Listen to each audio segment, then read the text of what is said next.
Muy buenas tardes tengan todos ustedes que nos han dado seguimiento a nivel latinoamericanos de España y de Italia con relación a este serial de conferencias internacionales en Derecho Procesal Constitucional con motivo del aniversario de la Academia Mexicana de Derecho, de la cual soy el presidente nacional.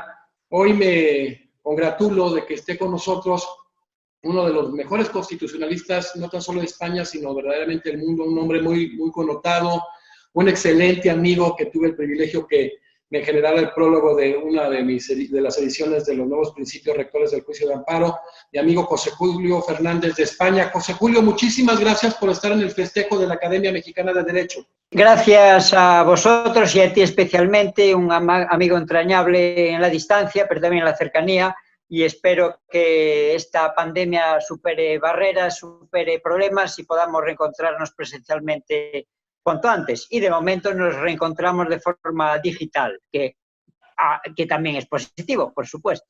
Es una muy buena ventaja. Bueno, pues primero decirles que José Julio Fernández, orgullosamente el miembro honorario de los miembros honorarios de la Academia Mexicana de Derecho, junto a don Sergio García Ramírez, junto a grandes juristas de talla nacional e internacional, y que pues él es un hombre que ha generado doctrina en el tema de derechos fundamentales, en derechos humanos, en derecho constitucional, incluso ha trabajado muy arduamente en derecho procesal constitucional. Y bueno, José Julio abordará el tema retos de los derechos fundamentales ante el siglo XXI. José Julio Fernández es profesor de Derecho Constitucional de la Universidad de Santiago de Compostela, director del Centro de Estudios de Seguridad de la Universidad de Santiago de Compostela en España. Sí, a la vez él fue el ombudsman de Galicia y es un hombre que tiene una cantidad muy importante de artículos a nivel nacional, es decir, en España y a nivel internacional, y diversas obras en los temas ya abordados. Y bueno, pues es un tema muy interesante, tenemos 55 minutos y lo más importante es iniciar. José Julio Fernández, ¿cómo describirías la situación actual de los derechos fundamentales? Realmente estamos en una situación, ya lo sabe todo el mundo, convulsa, agitada y preocupante. Y no estoy hablando ahora de los problemas sanitarios, que también sabemos todos, sino tengo una visión más amplia y más de las últimas 3 décadas, ¿no? Sin duda, las circunstancias de la realidad del siglo XXI, heredada del siglo XX, pues nos sitúan en desafíos o retos o amenazas para los derechos fundamentales relevantes, importantes. De ahí mi preocupación. ¿Cuáles son estas causas de la actual realidad que repercuten de forma directa en la estabilidad o en los derechos, como vamos a ver después? Pues podríamos, para sintetizar o para resumir, hablar de 5 causas que construyen la actual realidad del siglo XXI, heredadas del pasado. Primero es la globalización, hoy ya hiperglobalización, un movimiento que reduce distancias no físicas del planeta y que, amparado en el ámbito económico, ahora también es cultural y político y tecnológico. Ese es un primer elemento descriptivo de la realidad, la hiperglobalización, de la realidad compleja. El segundo elemento descriptivo de la realidad pues sería la segunda fase de la sociedad de la información. En los años 80, 90 se construye la sociedad de la información con unas características sobre las que quizá vuelva después, pero ahora en el año 2020 ya estamos en una segunda fase. Las tecnologías disruptivas, la robótica, la inteligencia artificial, los drones, los robots del futuro inmediato, pues plantean pues esta realidad amenazante o dudosa o convulsa para los derechos fundamentales. La tercera elemento descriptivo de la realidad son los problemas ambientales, sobre los que también volveré. Esto es un problema acuciante que a lo mejor no tiene vuelta atrás, sí que a pesar de los esfuerzos de Europa y de otras ONGs y estados, sigue habiendo muchos obstáculos para avanzar en la recuperación ambiental. El cuarto problema descriptivo o causa descriptiva es la inseguridad internacional, sobre la que volveré, que hasta ahora era sobre todo terrorismo yihadista, especialmente, y ahora es también inseguridad sanitaria, para complicar más la situación. Y el quinto elemento que describe la realidad convulsa es la superpoblación, que ya es un hecho y va a ser cada vez más acuciante la problemática en todo el planeta. una superpoblación que va a ser difícil gestionar desde el punto de vista de los derechos humanos o derechos fundamentales. Por lo tanto, estas 5 grandes causas de la actual realidad arrojan pues este escenario convulso, problemático, que para mí, desde mi punto de vista, nos ofrece el mundo actual para los derechos fundamentales. Después de lo que has manifestado, ¿cuáles son los retos concretos que tienen ante sí los derechos?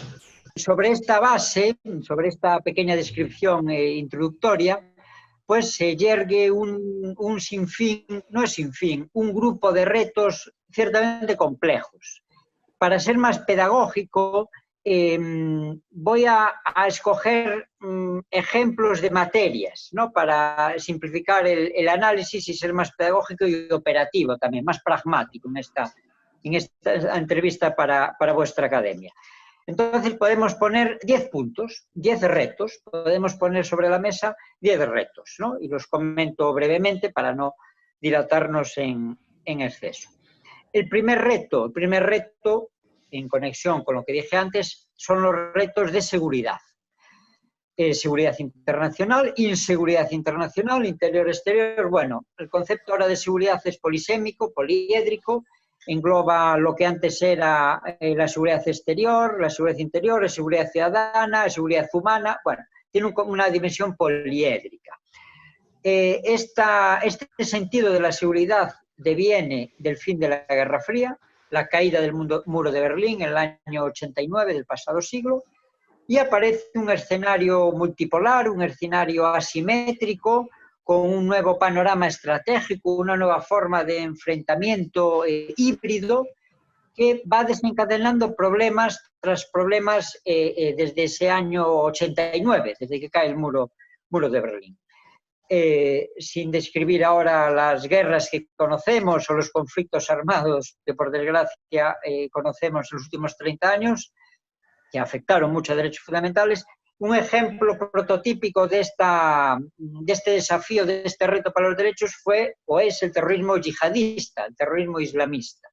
Teníamos una versión primitiva, por decirlo de alguna forma, en Al-Qaeda, con Osama Bin Laden a la cabeza, que hizo atentados llamativos, sobre todo el gran atentado del 11 de septiembre de 2011 contra las Torres Gemelas de Nueva York, pero que tenía unas formas de funcionamiento, sí, peligrosas, por decirlo de alguna forma, exitosas hasta cierto punto, pero arcaicas, ¿no? No dejaba de ser un terrorismo tradicional, arcaico, unido por vínculos de amistad, ideológicos, analógicos en gran parte, y buscando dinero pues, en las fuentes clásicas del terrorismo. Tampoco era un salto cualitativo hacia adelante respecto a fórmulas terroristas anteriores. Sí, la visión yihadista radical es una cosa pues, diferente que no tuvieran los terrorismos europeos territoriales de España, Francia o Alemania, por ejemplo, ¿no?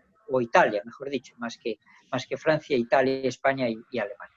Pero en el año 2014, 2015 y 2016 irrumpe el Estado Islámico, el Daesh, que eso ya es un salto cualitativo por varias razones. Quizá la más llamativa, para no monopolizar el discurso en torno al Estado Islámico, es la utilización de los mecanismos de propaganda de una forma profesional inaudita, ¿no? El Daesh llegó a tener 28 productoras para generar su propaganda. La propaganda perseguía dos cosas: perseguía captar adeptos, logró recaudar 30.000 extranjeros que fueron a Siria e Irak a su califato, cálculos más o menos, pero la propaganda también perseguía aterrorizar, atemorizar a las democracias. Es decir, si no os pasáis a la Sharia, a nuestras reglas radicales extremistas, pues os espera la destrucción y la muerte. Ese discurso propagandístico impactó en las sociedades occidentales, sobre todo, y generó reacciones a veces desproporcionadas, reacciones a veces demasiado securitarias que afectaron a la estabilidad o al equilibrio entre libertad y derechos, libertad y seguridad, entre libertad y seguridad. Bueno, el Daesh, al hilo de esa propaganda, tuvo otro segundo elemento preocupante o descriptivo o llamativo, que ha sido y sigue siendo el empleo intenso de tecnología digital, las redes, ¿no? La Internet profunda, la llamada Deep Web, pues es un nido de cosas raras, no todo, pero cosas raras, y entre ellas está pues el terrorismo yihadista, ¿no? La propaganda yihadista, la ideología yihadista. Bueno, esto es una gran novedad respecto a otras fórmulas del terror del pasado y muy preocupante. ¿Por qué? Porque persigue simple y llanamente destruir la democracia. Otras fórmulas de terrorismo no perseguían esto. Perseguían cambios, perseguían influencia, o el crimen organizado que comentaré ahora no persigue destruir la democracia, persigue pues aprovecharse de la democracia. En cambio, el yihadismo terrorista persigue destruirla y sustituirla por sus fórmulas de relación social a través de la Sharia y sus extremismos religiosos. Claro que militarmente no lo van a conseguir, pero lo que tratan es de hacer una confrontación civil. Esto se ve sobre todo en Europa, afortunadamente en América menos. En Europa sí, donde hay mucha emigración derivada de países de tradición musulmana, hijos de segunda, tercera generación, que no están bien adaptados o asentados en su país de origen, de residencia en Europa, y genera conflicto cultural. Bueno, es lo que plantean a medio largo plazo esta ideología radical, ¿no? Generar el conflicto en las democracias europeas, la guerra civil, la confrontación civil, para que se derrumbe la lógica democrática y las garantías. O sea que para la democracia, para los derechos fundamentales de libertad, de participación, es sumamente peligroso. Otra forma o otro movimiento dentro de la inseguridad internacional relevante es el crimen organizado, ya conocido desde hace décadas o siglos casi, pero que ahora pues, se aprovecha de esa hiperglobalización, de esos blanqueos transfronterizos de dinero y de posibilidades de negocio, y ha encontrado un nuevo renacer este crimen organizado a través de la transnacionalización, a través de la globalización.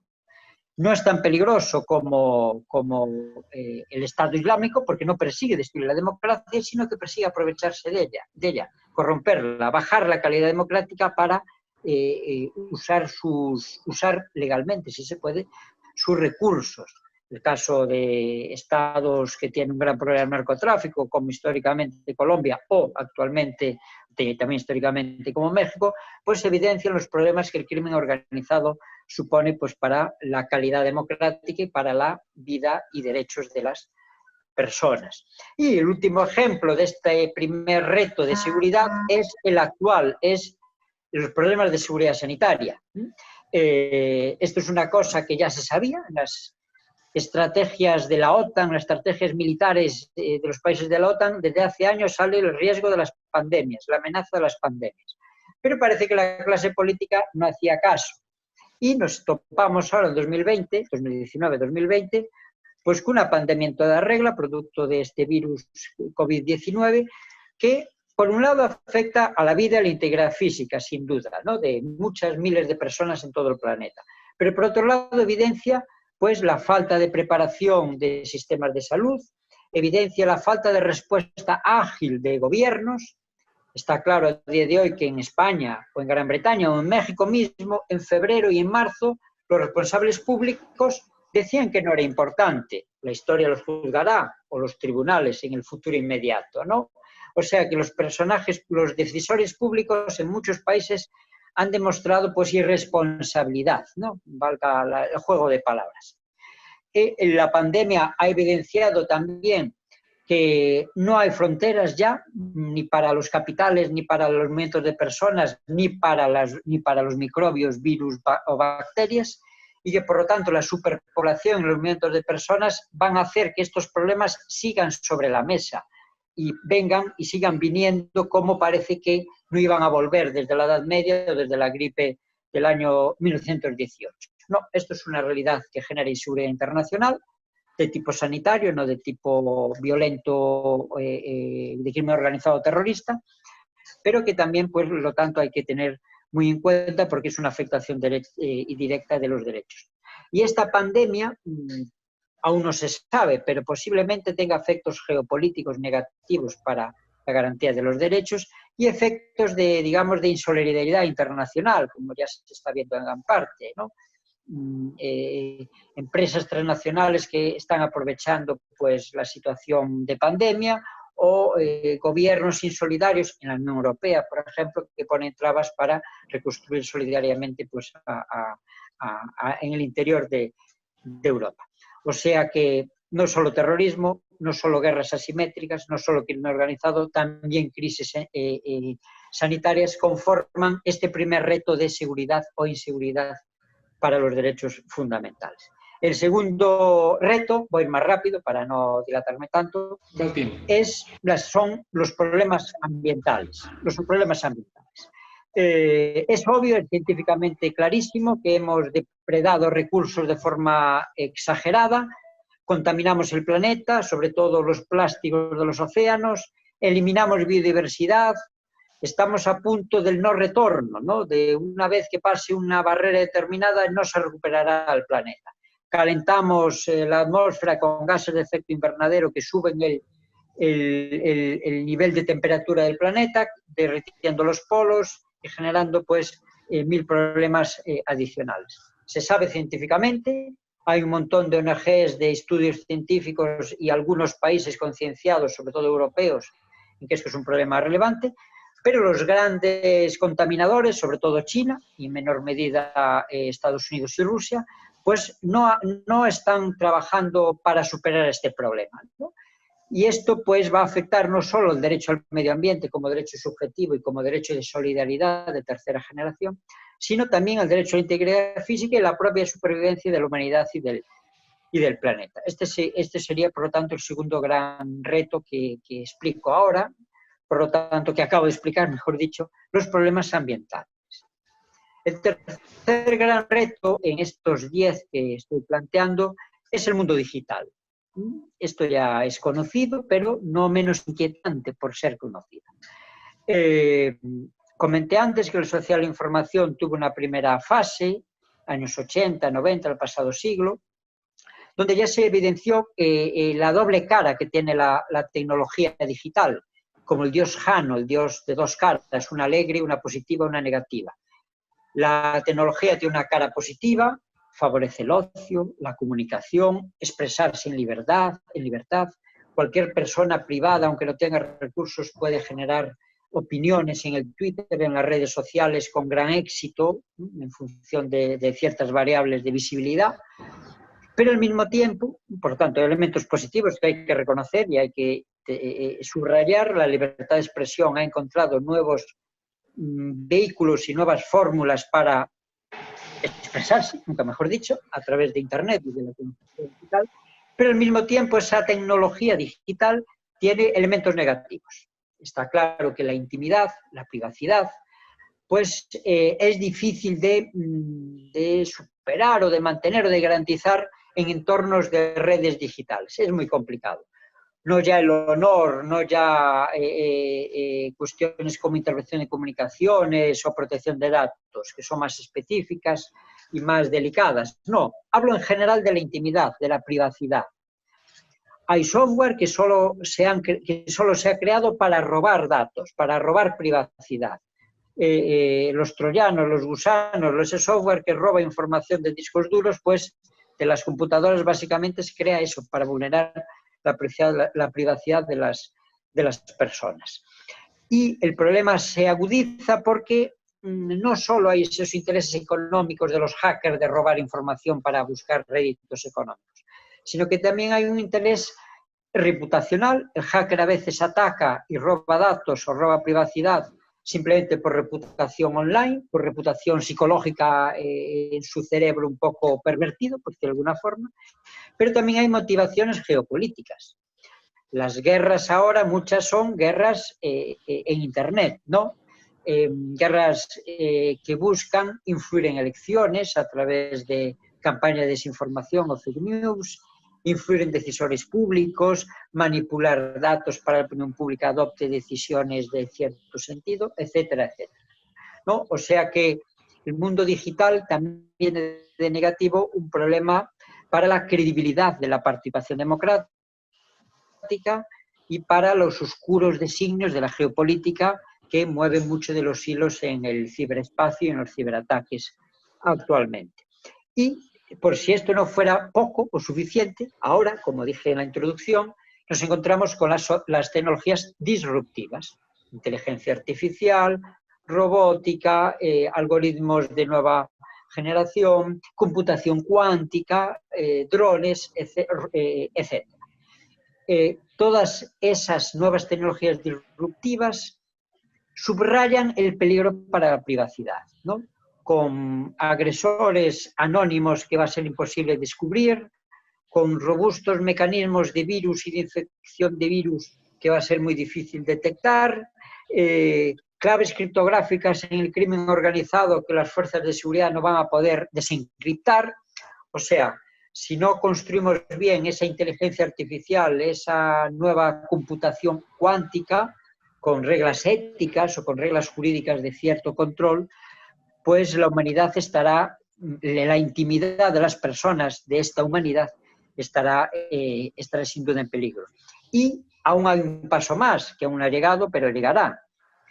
Cuando aparezcan estos robots que serán autómatas similares a las personas, con capacidad de decisión como las personas, dentro de 20 o 30 años, habrá que darles derechos subjetivos. Si tienen capacidad de decisión, como una persona, porque no van a tener en su estatuto jurídico ciertos derechos subjetivos para protegerse frente a ataques jurídicos. Bueno, esto es un tema complicado que habrá que analizar, que yo ya estoy analizando, los derechos de los robots. Y no solo eso, va a haber personas que, y ya hay en parte, que tengan alguna máquina dentro, es decir, una mano, un brazo, dos piernas, que sean máquinas, que sean robóticas.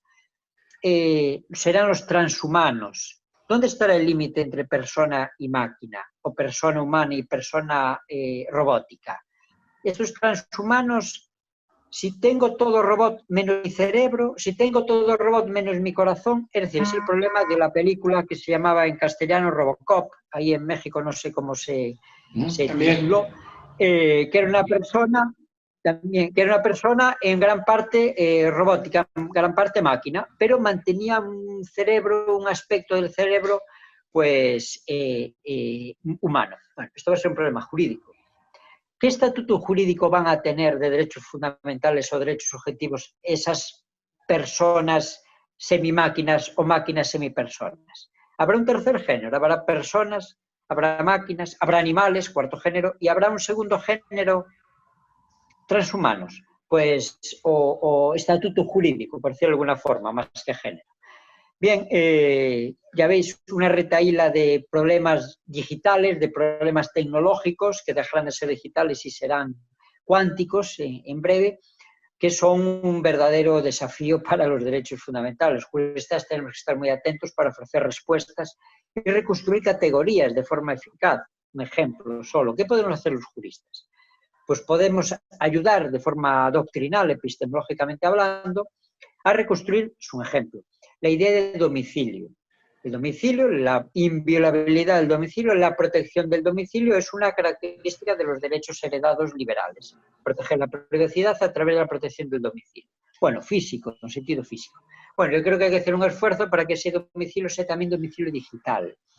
Que las fotos que tienes en tu computadora, en tu teléfono móvil, pues tengan una protección de domicilio, por ejemplo, porque ahí has proyectado tu privacidad, más que un espacio físico, un espacio digital. Bueno, esto es un salto jurídico que debemos hacer los académicos, insistiendo para que los poderes públicos legislen en ese sentido o los tribunales hagan caso.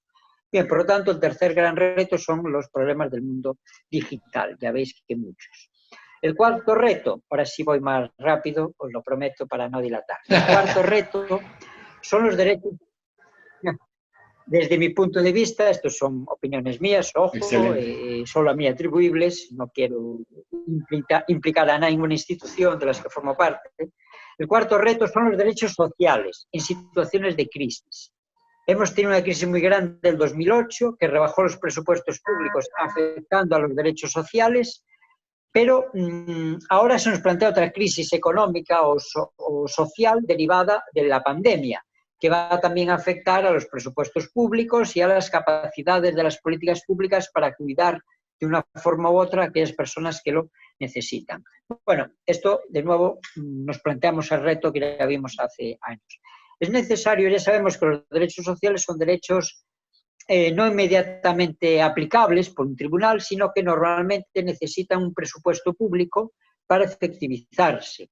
El derecho a la salud, el derecho al pleno empleo, el derecho a las coberturas sociales de viudedad o de vivienda, necesitan en la configuración que hemos generado ese presupuesto público, si no, no tienen aplicación directa. Bueno, si hay menos dinero público, se van a ver afectados. ¿Es necesario cambiar la naturaleza de los derechos sociales para que sean directamente aplicables? Bueno, pero ello conllevará un coste enorme en términos de presupuesto público. Es un debate que también habrá que discernir entre juristas y en la opinión pública. Por lo tanto, el cuarto reto pendiente, los derechos sociales en situación de crisis. ¿Qué hacemos con ellos? Si pueden seguir siendo eficaces o hay que reformularlos o qué hay que hacer. El quinto reto en este decálogo son los problemas de género y de diversidad. Es curioso que en el siglo XXI siga por todo el mundo discriminándose a la mujer por el hecho de ser mujer. Y ya no digamos discriminando a aquellos que tienen una orientación sexual no tradicional, por decirlo de alguna forma. Los colectivos LGBTI, que es sorprendente que las mujeres cobren menos por el hecho de ser mujer en situaciones similares, que las mujeres sufran la violencia doméstica o que estas personas que legítimamente optan por una orientación sexual determinada, X, Y o Z, sufran discriminación patente y evidente en muchos ámbitos de su vida. Es cierto que en unos países está mucho más avanzado que en otros, ¿no? Es cierto que la problemática que citaba antes de los países musulmanes relacionado con la ideología yihadista de sus radicales, también tiene otra problemática, que es la discriminación de la mujer y de la discriminación por razón de género, que resulta intolerable, porque todavía la mujer es considerada pues, un objeto, jurídicamente hablando, incluso, que tiene derechos muy limitados y un estatuto jurídico inferior al del hombre. Pero incluso si nos alejamos de esos estados medievales en ese sentido, en el mundo occidental siguen saliendo estadísticas año tras año, este año, el pasado, donde la discriminación de la mujer sigue siendo un problema real, ¿no? En el ámbito laboral o en el ámbito profesional o incluso familiar. Por eso esto es un reto que tenemos que afrontar de una forma decidida. Yo creo que culturalmente, educacionalmente hemos avanzado y es evidente en la opinión pública que no se puede seguir asumiendo discriminación de mujeres o de personas por su orientación sexual, y esto hay que llevarlo realmente a la práctica y dejar atrás pues esa histórica herencia que hemos recibido también en Occidente, aunque ya digo, en Occidente afortunadamente estamos mucho más avanzados que en otros lugares del planeta donde este tema de la discriminación, por desgracia, sigue como hace 2, 3 o 5 siglos atrás. El sexto reto, en este decálogo, es lo que podemos llamar derecho a la buena administración. Es un derecho que ya está recogido, por ejemplo, en la Carta de Derechos Fundamentales de la Unión Europea, y es un derecho que evidencia que la persona, el ciudadano, la ciudadanía es el centro del sistema público. Ya no es el poder el centro del sistema público. El poder ya no trabaja en beneficio del ciudadano, sino que el poder tiene que trabajar con el ciudadano. Cambia la cultura participativa o democrática. Bueno, el derecho a buena administración es más allá que la legalidad. Hay que resolver no solo lo pedido por los ciudadanos de una forma legal, sino que en tiempo, en forma, de forma razonable, proporcionada y educada. Hay avances que tienen que ver con la transparencia también, con la rendición de cuentas que se pueden recoger en este derecho a la buena administración.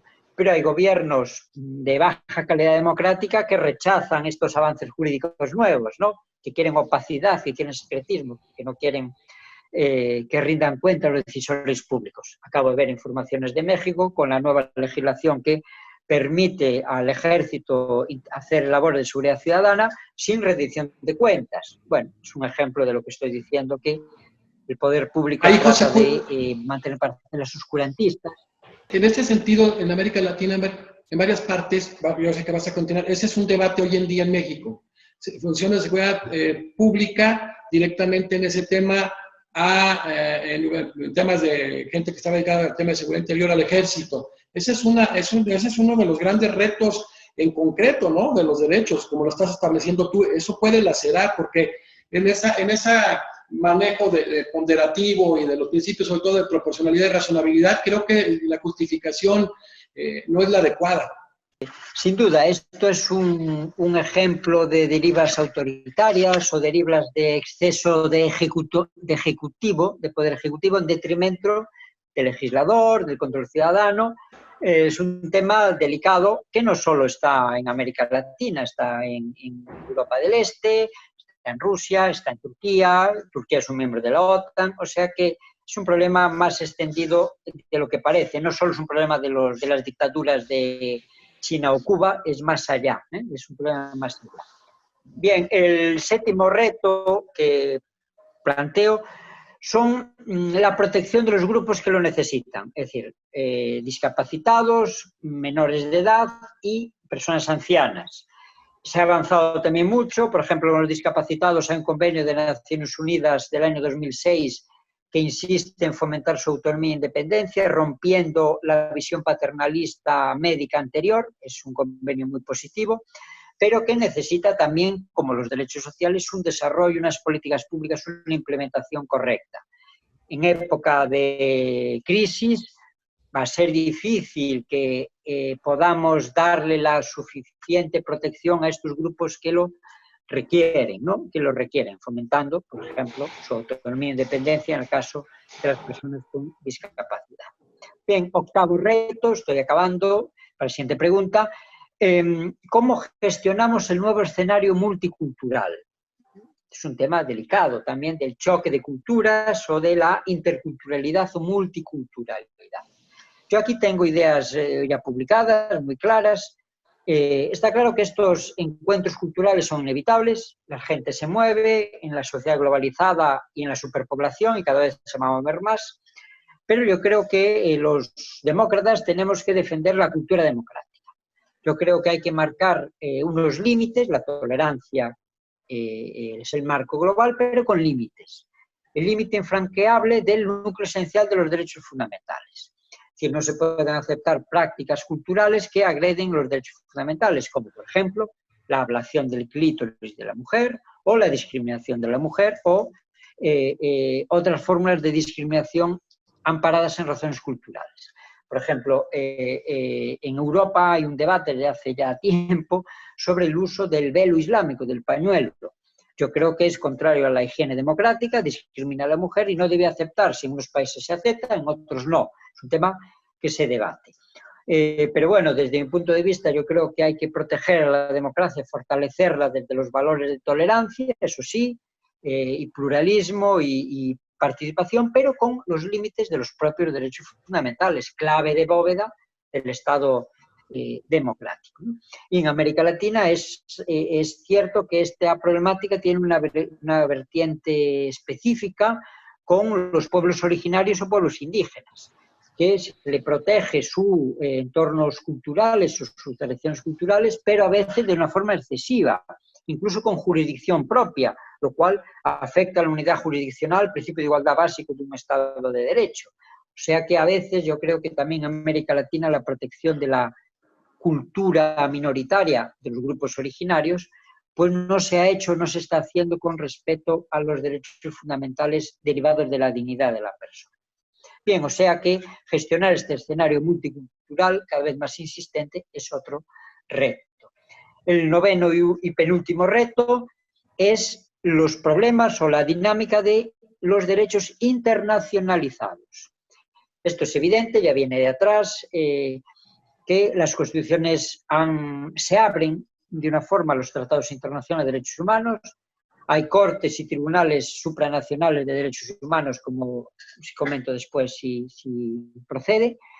Y esto cambia en parte la fisonomía de los derechos. No son solo los derechos fundamentales, digamos, nacionales, sino en gran parte son también supranacionales, son internacionales, porque hay convenios y tratados internacionales que así lo establecen. Hay que dialogar a estos dos niveles, a nivel constitucional local y al nivel supranacional de derechos humanos.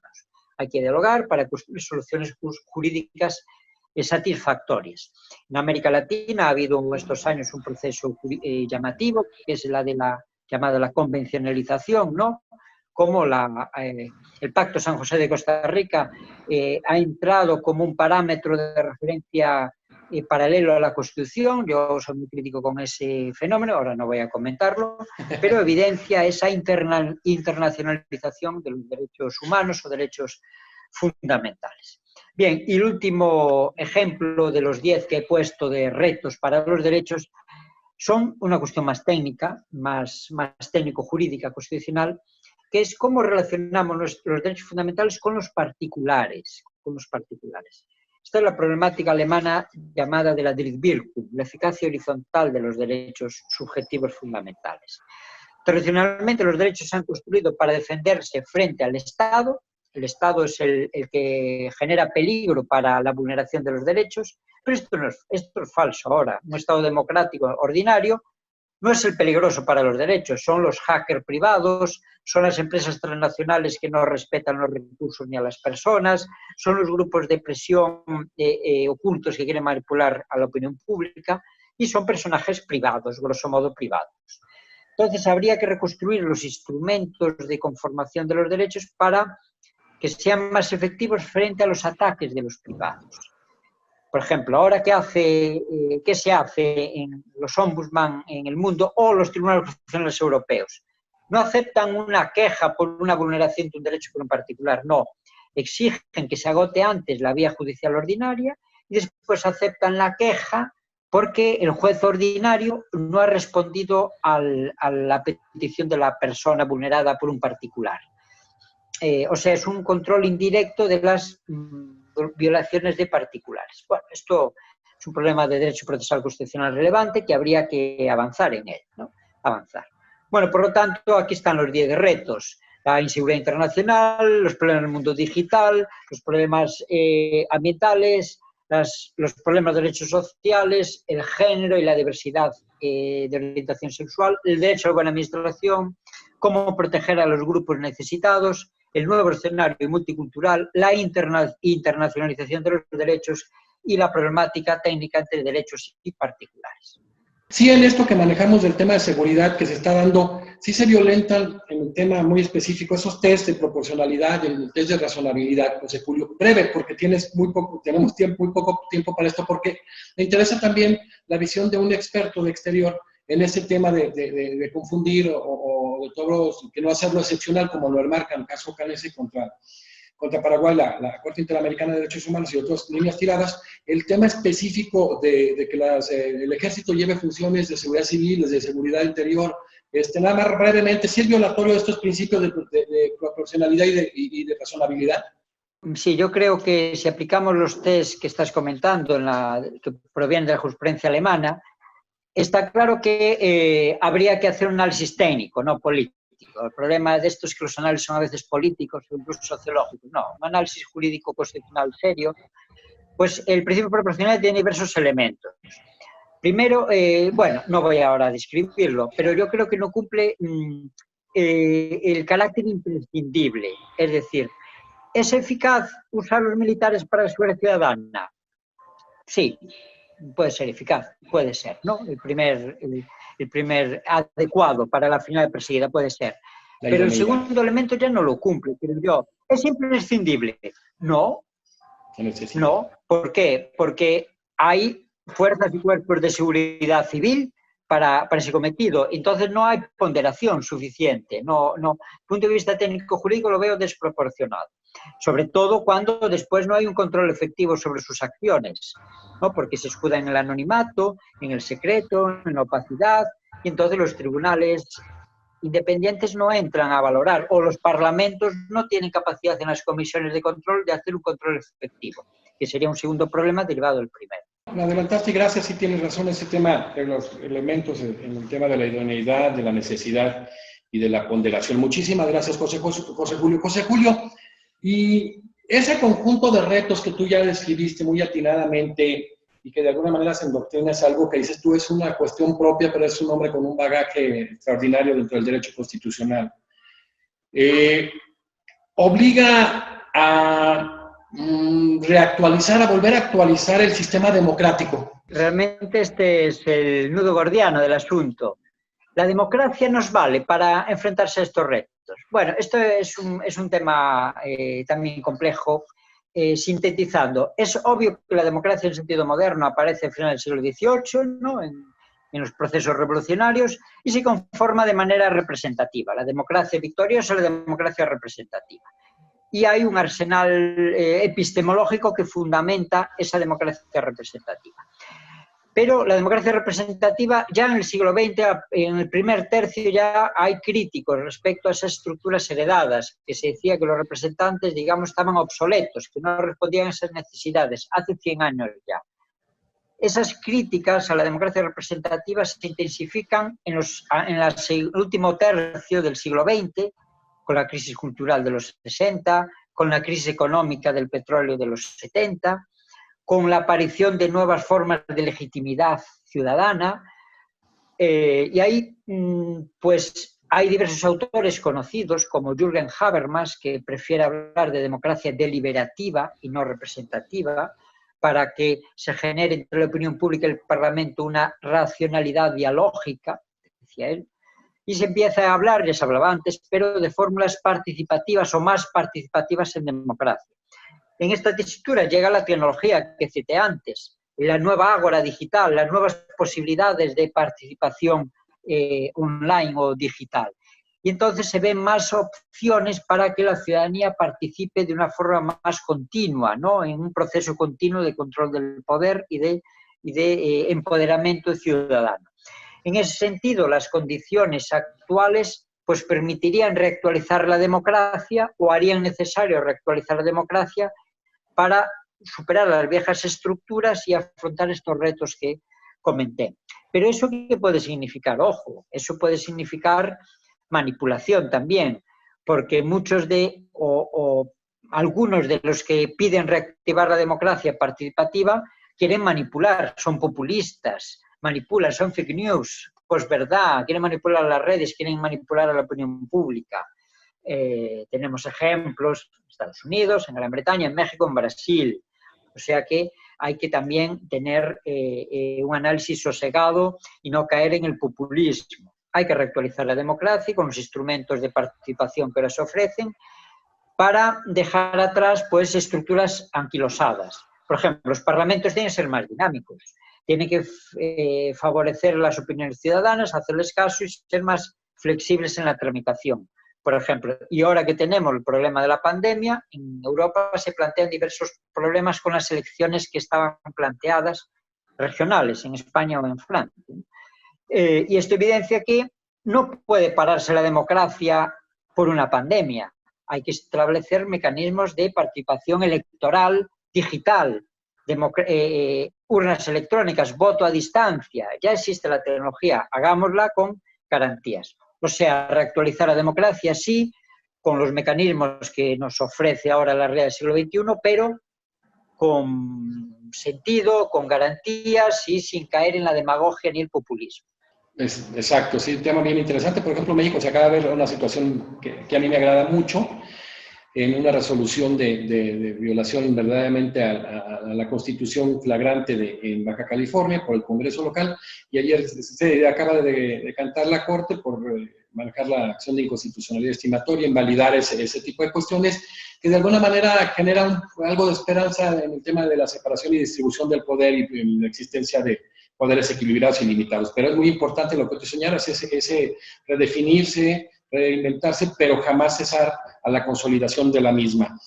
José Julio, tú ya hablaste de temas y algunos retos muy importantes en sí para los derechos fundamentales. ¿Cuál es el papel para José Julio de la justicia internacional? Tú ya hablaste en el tema por ejemplo, el control de convencionalidad y algunas cuestiones que históricamente profundizamos, increíblemente surge en Francia con sentencias en 79-85, la última, el caso Nicolo. Yo pensaba que era de puño realmente latinoamericano, don Sergio lo acuñó en el sistema, pero ¿cuál es ese papel tan trascendente o cuál es el papel que desempeña y qué opinas en ese papel que actualmente desempeña la justicia internacional? en este marco que comentamos antes de internacionalización de derechos, es obvio que tiene que tener un papel fuerte y relevante la justicia internacional de los derechos humanos. Pero como es sabido, aquí hay elementos positivos y negativos. Yo soy, ya veis, un poco crítico con toda la realidad, también en esta, ¿no? Es obvio que los tribunales internacionales, la justicia internacional ha desempeñado un papel muy positivo estos últimos 50 años, por decirlo de alguna forma, tras la Segunda Guerra Mundial, ¿no? Ese carácter reconocido de autoritas, de reconocimiento que ha tenido, sobre todo en Europa y en América, el Tribunal Europeo de Derechos Humanos, Corte Interamericana de Derechos Humanos, eso es positivo para visibilizar, para evidenciar la cultura de derechos humanos, ¿no? La imposición, educar, hacer pedagogía de derechos humanos. Es positivo el funcionamiento jurisdiccional, de tipo jurisdiccional, no político, al menos en los papeles, de tipo jurisdiccional, buscando la solución justa, aplicando los convenios aplicables, con argumentación jurídica, con contradicción, o sea, funcionamiento jurisdiccional teórico. Es bueno construir un derecho constitucional común, muy constitucional y común, como una especie de derecho común medieval que engloba pues, los principios que se regían en Europa de aquel momento, todos los países del momento. Pues ahora parece que la justicia internacional ayuda a crear un derecho constitucional común, unos principios, valores y derechos humanos equiparables en todas las democracias avanzadas. Pero al tiempo hay una dificultad y hay unos elementos negativos. ¿Cuál es la dificultad? La que comenté antes. ¿Cómo dialogan esos tribunales internacionales con los tribunales nacionales, sobre todo con las cortes constitucionales? Tiene que ser un diálogo leal, transparente en el sentido de que lo conozca la opinión pública para valorar, y en aras al interés general, es decir, en aras a la mejor aplicación, vigencia y efectividad de los derechos humanos reconocidos en la Constitución y en esos tratados internacionales. O sea, cuanto más acercamiento de criterios haya a nivel local, a nivel nacional y a nivel internacional, menos fricciones habrá. Ahora ha habido un problema de esos en Europa relevante, no con el Tribunal Europeo de Derechos Humanos, sino con el Tribunal de Justicia de la Unión Europea, que tiene una naturaleza diferente, pero bueno, que entra a veces en tema de derechos humanos, últimamente más, porque ha habido un choque con el Tribunal Constitucional alemán respecto a la capacidad para firmar, para adquirir eurobonos por parte de Alemania. Un tema técnico-económico, pero que refleja estos problemas de engarce nacional e internacional que incluso en Europa, donde todo está muy estudiado en este sentido, hay. O sea que esa es una dificultad que habrá que superar, mejorar los engarces nacionales e internacionales de los tribunales decisores. Y los problemas o los elementos negativos que yo critico, yo creo que también los veo con claridad. No sé si los espectadores los verán con tanta claridad. Por un lado, el funcionamiento jurisdiccional a veces es dudoso. Es decir, a veces no parece que primen los criterios jurídicos, sino la conveniencia política. Digo política no partidista, que puede haber, en este caso, partidistas que quieren favorecer a un partido, un país determinado. No hablo de eso. Hablo que a veces no siempre prevalece el criterio jurídico, sino que también el criterio político del interés del poder de ese momento, a favor o en contra del derecho. Puede ser para no aceptar la violación del derecho o puede ser para extralimitarse y extender esa violación del derecho porque quieren atacar políticamente a un país determinado. Eso se detecta en varios casos. Y, en fin, eso se detecta sobre todo en América. ¿Por qué? Porque la Comisión de Washington es un filtro para llegar a la Corte Interamericana, a diferencia de Europa, que los demandantes pueden actuar directamente ante el Tribunal en Estrasburgo, Europeo de Derechos Humanos. En América no, los accionantes no pueden actuar ante San José directamente, tienen que pasar por la Comisión antes, que actúa de filtro político. Igual pasa en África, un tribunal creado recientemente, bueno, ya dictó su primera sentencia en 2013, la Corte Africana de Derechos Humanos, que tiene también una comisión que hace filtro político. Yo creo que eso es un problema de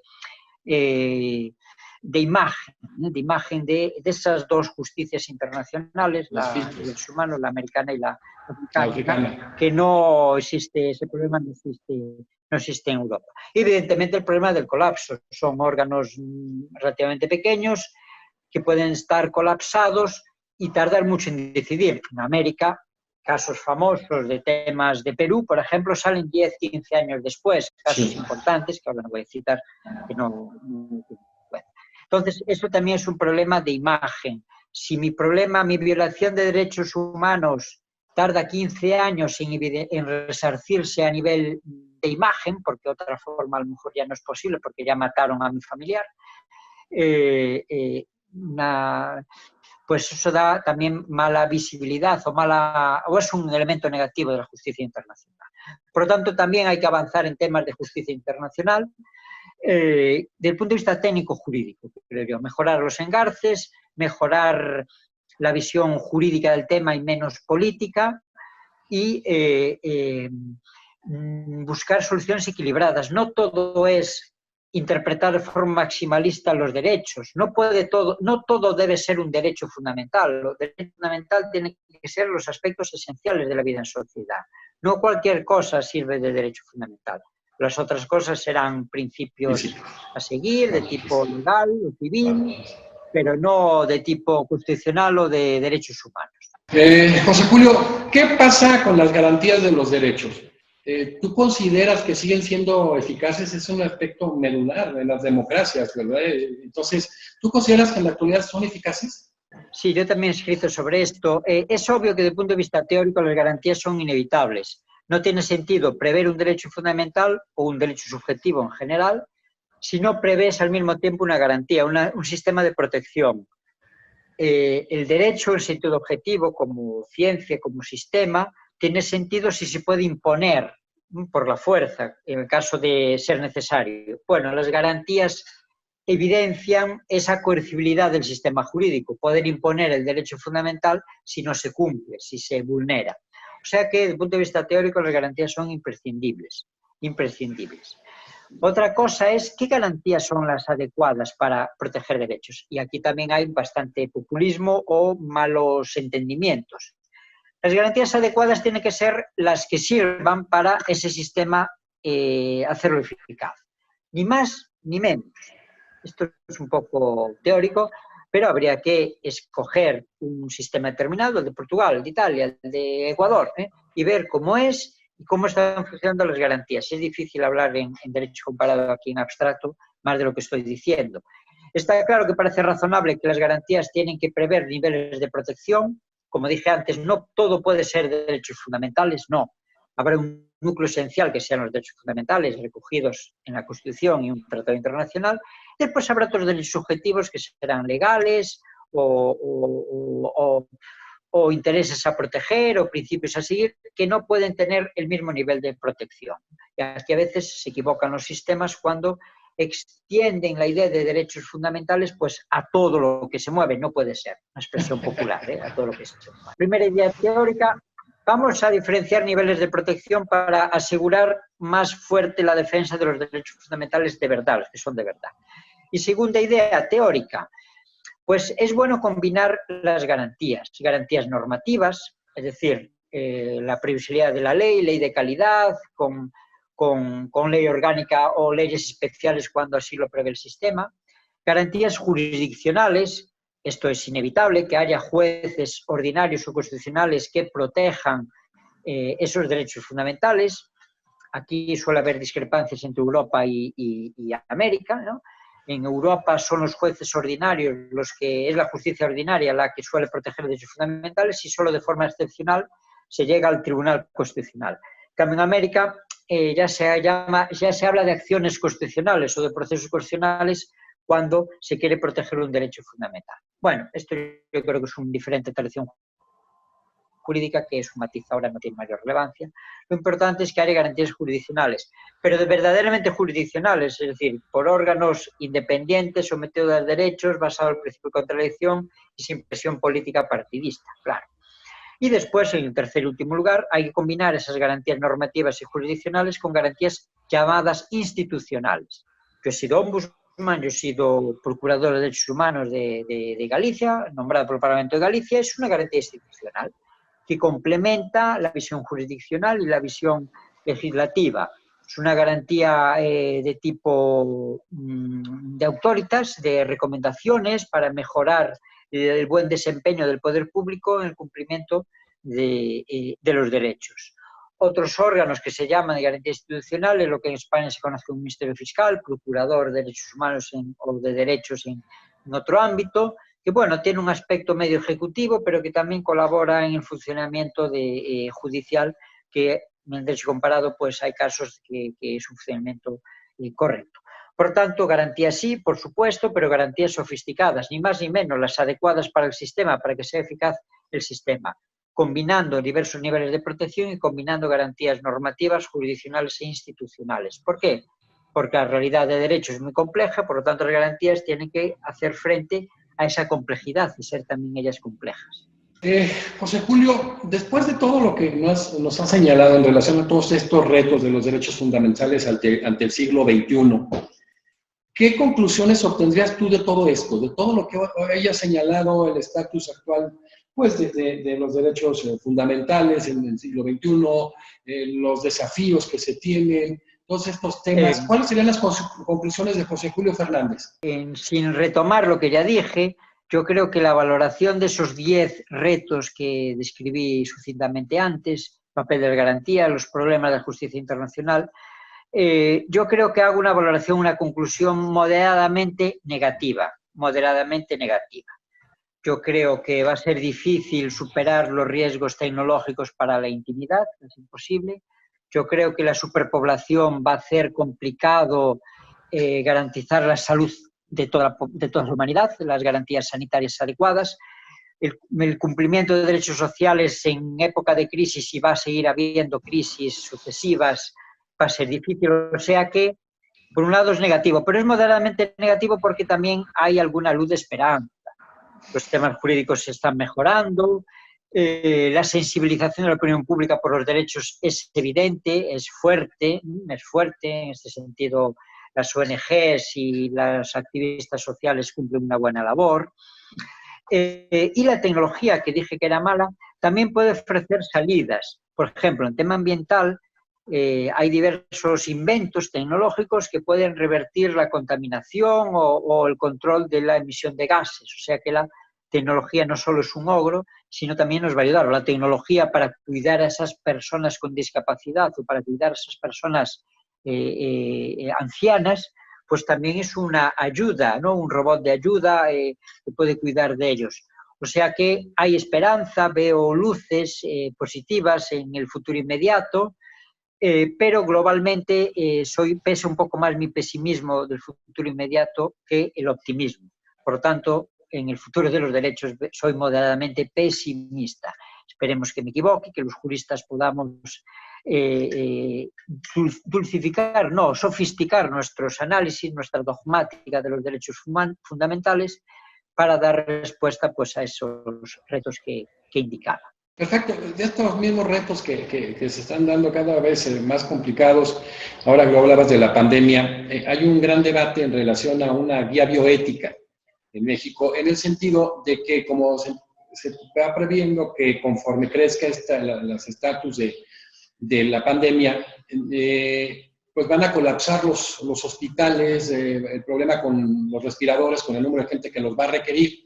Entonces se genera una guía bioética estableciendo ciertos parámetros pues, para generar no responsabilidad del médico, que pueda actuar de manera inmediata con ciertos protocolos, y que en ella se establece que se ponderará el poder salvar el mayor número de vidas y en un momento dado, pues el tener preferencia sobre un puntaje de las personas que tienen mayor expectativas de vida.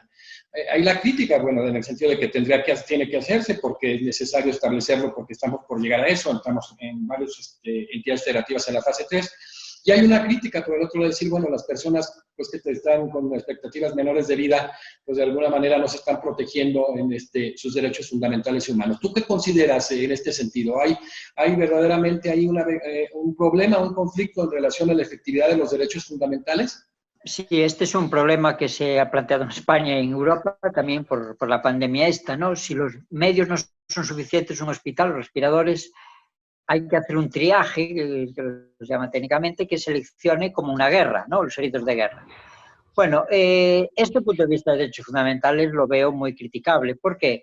Porque está estableciendo categorías de personas cuando la persona, todas tienen la misma dignidad. No hay personas jerárquicamente situadas unas encima de otras, ¿no? Entonces, desde ese punto de vista, habría que buscar soluciones a los recursos escasos que fueran más respetuosas con la idea de igual dignidad. Por ejemplo, no, los respiradores son para los primeros que llegan. No en función del grado de supervivencia que vayan a tener por la edad que se presume, o el grado de la presunción de vida que tengan por la edad que tienen. Esto supone, insisto, una gradación en los tipos de personas que afecta la dignidad de los que son vilipendiados. Yo ahí no veo razonable el criterio de ética de guerra desde el punto de vista de los derechos fundamentales. Puede ser comprensible en una situación de colapso donde los médicos tienen que tomar decisiones, pero ahí está el decisor público asesorado jurídicamente de forma correcta para buscar soluciones que no pasen por dejar sin curar a los ancianos. Es que esto es el Estado social. Sí, el médico no tendrá otra formación técnico-jurídica para enfrentar la situación, ni se le requiere, somos los constitucionalistas los que tenemos esa formación. Pero tú, decisor público, no seas populista y buscas alternativa para los 10 ancianos o 20 o 100 que quedan sin respiradores en una ciudad determinada. Afortunadamente, hay recursos en Europa, en México, en Brasil hay recursos sin que ocurra eso. Otra cosa es que me hables de Gabón o del Congo o de Guinea Ecuatorial, que a lo mejor los recursos no son. Pero ahí no se ha planteado el problema, porque quizás no ha llegado la pandemia de forma tan intensa como en estos otros países. De momento, a lo mejor no llega porque hace más calor o cualquier otra circunstancia.